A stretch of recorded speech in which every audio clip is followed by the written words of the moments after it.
Nous avons inséré la formule nous permettant de calculer le prix unitaire TVA comprise dans la cellule C3.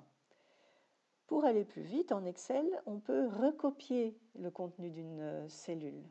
Comment? En double-cliquant dans le coin inférieur droit sur la poignée de recopie qui se trouve dans le coin inférieur droit de la cellule de base. Je peux recopier un contenu, mais n'importe quel contenu, des valeurs ou des formules. Je double-clique ou je tire sur le coin inférieur droit et recopie la formule. Mais que fait-il en recopiant la formule? On va observer. Donc, je constate que les formules ne sont apparemment pas correctes. Je vous montrerai après ce qui s'est passé.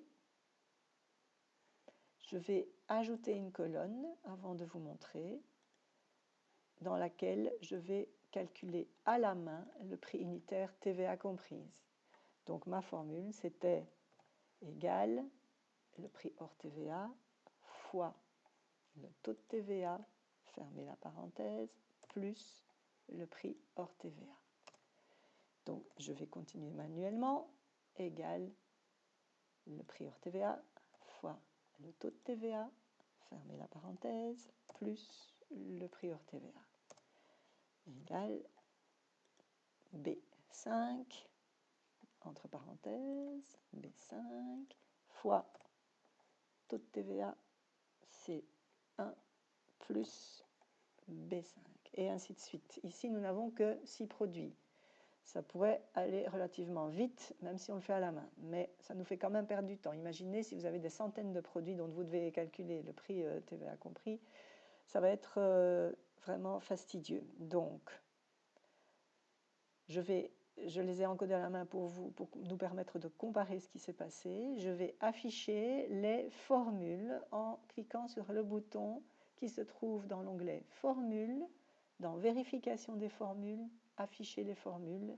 Ça va nous permettre de comparer les formules.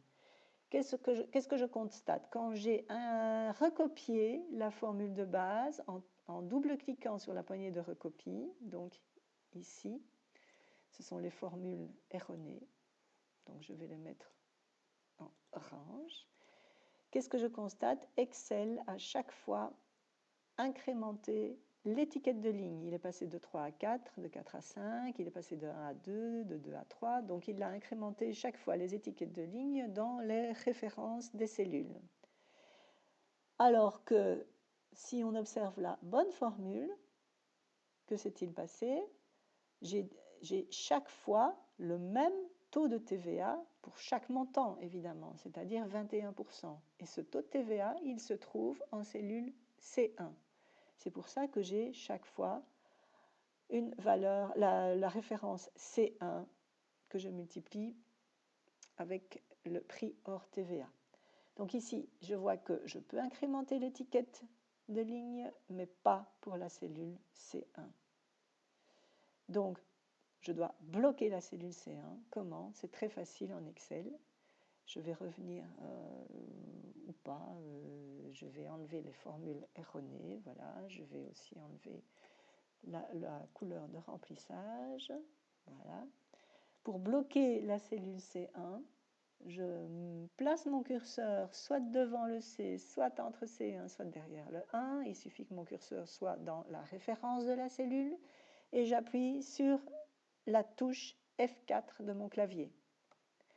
Excel met $1 devant l'étiquette de colonne et également devant l'étiquette de ligne. Ça veut dire qu'il bloque la cellule C1. Cette référence ne sera pas incrémentée. Je valide en faisant Enter ou CTRL Enter si je veux rester dans la cellule. Je double-clique pour recopier la formule et je vois qu'Excel a bien bloqué la cellule C1. Donc, quand je reviens dans l'affichage avec les valeurs, j'obtiens les bonnes valeurs.